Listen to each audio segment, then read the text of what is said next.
Party ہو سکتا ہے کہے کہ یہ سیکٹر اتنا اہم ہے کہ اس پر ریاست کی اجارہ داری ہونی چاہیے نہ کہ سرمایہ داروں کی.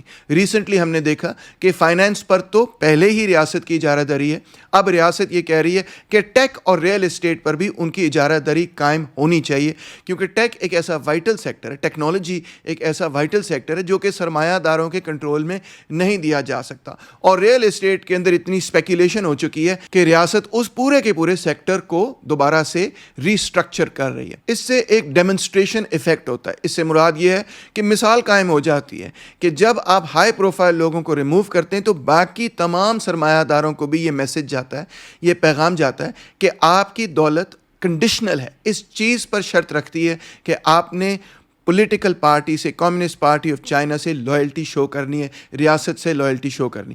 اگر آپ لائلٹی شو نہیں کریں گے تو آپ کو پھڑکا دیا جائے گا. آئیے میں آپ کو کچھ مثالیں دیتا ہوں, ہائی پروفائل کیسز کی مثالیں دیتا ہوں جہاں پہ کمیونسٹ پارٹی آف چائنا نے بڑے بڑے سرمایہ داروں کو منٹوں سیکنڈوں کے اندر اور ان کی پوری انڈسٹریز کو منٹوں سیکنڈوں کے اندر ریسٹرکچر کر دیا, ٹیک اوور کر دیا. سب سے بڑی مثال تو ہے جیک ما, علی بابا اور اینٹ گروپ کی. 2020 میں علی بابا نے چائنا کی فائنینشیل ریگولیشنز کی پالیسی پر تنقید کی تو اس کا جو اتنا بڑا ریکارڈ بریکنگ اینٹ گروپ آئی پی او تھا اس کو انہوں نے سسپینڈ کر دیا اس کی لانچ سے پہلے. جیک ما جو ہے کئی مہینوں کے لیے پبلک سے غائب ہو گیا اور پھر اس کے پورے ایمپائر کی فورسڈ ریسٹرکچرنگ ہوئی اور کمیونسٹ پارٹی آف چائنا اور ریاست نے اس کے ایمپائر کو ٹیک اوور کرنا شروع کیا, ریسٹرکچر کرنا شروع کیا اور ریاست نے اس کی کمپنی پر پہلے سے زیادہ ٹائٹ ریگولیشن کر دی. اسی طرح دوسری اگزامپل دی جاتی ہے کولن ہوانگ کی. ان کی کمپنی کا نام تھا پنڈو او ڈو. یہ ایک بلینئر تھے اور سڈنلی 2021 میں ان سے یہ کہا کہ آپ کو سٹیپ ڈاؤن کرنا پڑے گا. کیوں؟ کیونکہ بیجنگ نے فیصلہ کیا کہ ٹیک انڈسٹری پہ وہ کریک ڈاؤن کر رہے ہیں, اینٹی ٹرسٹ لاز ٹائٹن کر رہے ہیں, ڈیٹا سیکیورٹی ریگولیشنز ٹائٹن کر رہے ہیں. تو سڈنلی ہم یہ کیا دیکھتے ہیں کہ ایک بہت بڑے بلینئر یہ کہتا ہے کہ میں تو جی اپنے چیئرمین شپ سے سیدھا استعفیٰ دے رہا ہوں. ایک اور ایگزامپل دیکھ لیجئے ژانگ یمنگ کی جس کا بائٹ ڈانس اور ٹک ٹاک ہے. 2021 میں انہوں نے اناؤنس کیا کہ میں بھی اب سی ای او نہیں رہ سکتا, حالانکہ کمپنی کو گلوبل سکسیس مل رہی تھی. اس نے کہا ذاتی وجوہات کی وجہ سے میں اب کمپنی سے سی ای او سے ریزائن کر رہا ہوں. مگر حقیقت یہ تھی کہ اصل میں ریگولیٹری پریشر تھا ٹیک فرمز پہ کہ پارٹی پالیسی سے آپ نے الائن کرنا ہے, اس وجہ سے اس نے سٹیپ ڈاؤن کیا. ریئل اسٹیٹ سیکٹر کے اندر ہم دیکھتے ہیں ایور گرینڈ ایک بہت بڑی کمپنی ہے جس کے سی ای او تھے یو جیاین اور یہ فاؤنڈر تھے چائنا کی سب سے بڑی پراپرٹی ڈیولپمنٹ کمپنی کے. اور اس وقت اس کا کیا معاملہ ہے کہ $300 بلین کی لائبلٹیز وہ فیس کر رہے ہیں کہ آپ نے $300 بلین ریاست کو ادا کرنا ہے. ریاست نے مکمل طور پہ اس کے میجر ایسیٹس ٹیک اوور کر لیے اور ڈیٹ ریسٹرکچرنگ بھی ٹیک اوور کر لی. پورے کا پورا گروپ بیسکلی مور اور لیس ریاست نے ٹیک اوور کر لیے. ایک اور ایگزامپل دیکھیں وانگ جان لن جن کا کمپنی کا نام تھا ڈالین وانڈا گروپ.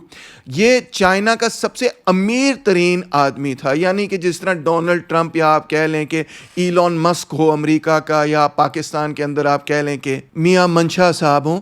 تو چائنا نے کیا کیا کہ اس کو پریشر کیا کہ اپنے تمام اوورسیز ایسٹس جو ہیں وہ بیچ دو, ری فوکس کرو ڈومیسٹکلی. گورنمنٹ نے پوری کی پوری پالیسی کو ٹائٹن کر دیا اور یہ کہا کہ جتنی آپ کی فورن ایکوزیشنز ہیں وہ ارریشنل ہیں, ان کو بیچ دو اور ری فوکس کرو چائنا پہ.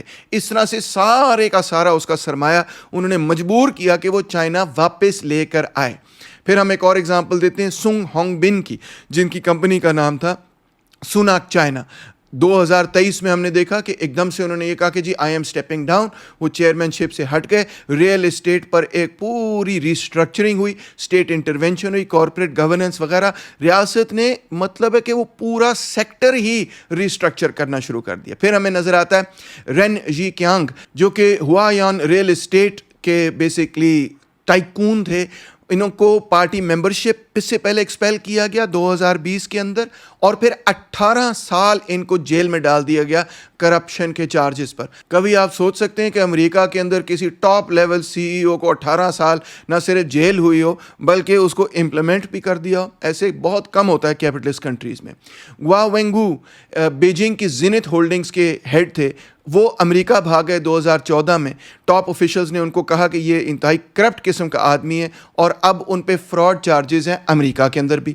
اسی طرح فائنینشیل سیکٹر کے اندر ٹمورو گروپ ایک بہت بڑا گروپ تھا جس کے لیڈر تھے ژاؤ جان ہوا.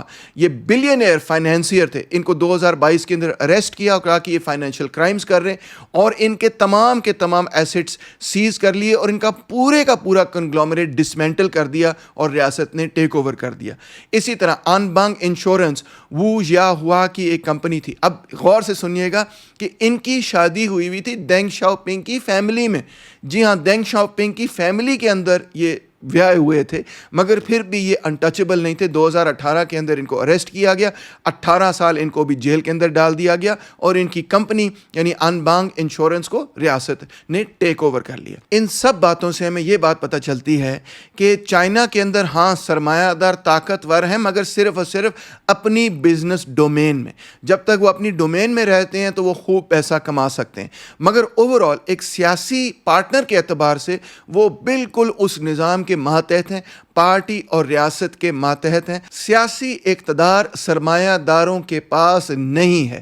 پارٹی کی اوپر سپرویژن ہے, ریاست کی اوپر سپرویژن ہے. اگر کوئی بھی سرمایہ دار ریڈ لائن کراس کرتا ہے, فائنینشیل کرپشن کرتا ہے وہ, یا پھر کوئی ایسی کوشش کرے کہ نظام کے اندر چھوڑ کر کے تو سرمایہ داروں کو براہ راست اقتدار میں لانے کی کوشش کرے, تو اس کو یہ نظر آتا ہے کہ اس نے ریڈ لائن کراس کر لی ہے. اور اگر وہ سیاسی ریڈ لائن کراس کرے یا معاشی ریڈ لائن کراس کرے تو اس کو ہٹا دیا جاتا ہے, اس کو بینکرپٹ کر دیا جاتا ہے, اس کو امپریزن بھی کر دیا جاتا ہے, اس کے پورے ایمپائر کو ٹیک اوور کر لیا جاتا ہے. یہ مثالیں میں نے آپ کو اس لیے دی ہیں تاکہ آپ کو یہ بات سمجھ آئے کہ چین کے اندر اگرچہ سرمایہ دار ہیں, مگر وہ اس سماج کے اندر ایک جونیئر پارٹنر ہے. سینئر پارٹنر بنیادی طور پہ کمیونسٹ پارٹی آف چائنا ہے, ریاست ہے.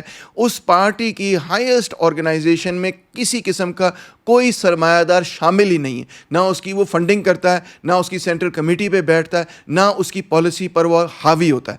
اگر کمیونسٹ پارٹی آف چائنا یہ فیصلہ کرے کہ کسی سرمایہ دار نے پولیٹیکل ریڈ لائن کراس کر دی ہے, یا وہ یہ فیصلہ کرے کہ کسی سرمایہ دار نے اکنامک ریڈ لائن کرپشن کی ہے وہ کراس کر دی ہے, یا وہ یہ فیصلہ کرے کہ یہ ایک ایسا سیکٹر ہے اکانومی کا جو کہ ریاست کے کنٹرول میں ہونا چاہیے, چاہے وہ ٹیکس سیکٹر ہو یا آج کل ریل اسٹیٹ کی ریسٹرکچرنگ جاری ہے, تو وہ اس پورے کے پورے سیکٹر کو ٹیک اوور کر سکتی ہے. پورے کے پورے سیکٹر کو ریاست نہ صرف ٹیک اوور کر سکتی ہے, میں نے آپ کو دکھایا کہ وہ ٹیک اوور کر لیتی ہے, اور بغیر کسی ہچکچاہٹ کے ریاست اگر یہ فیصلہ کرے کہ یہ گروپ کیپٹلسٹ کا معیشت کے لیے اب کارآمد نہیں ہے, فائدہ نہیں دے رہا, یہ نقصان پہنچا رہا ہے, تو اس پورے کے پورے نہ صرف بزنس کو بلکہ پورے کے پورے سیکٹر کو کمیونسٹ پارٹی آف چائنا اور چائنا کی ریاست ریسٹرکچر کر سکتی ہے. یہ چیزیں ہمیں سرمایہ دار ملکوں میں نہیں ملتی, اور انہی چیزوں سے ہمیں یہ بات سمجھ آتی ہے کہ سیاسی اقتدار چین کے اندر سرمایہ داروں کے پاس نہیں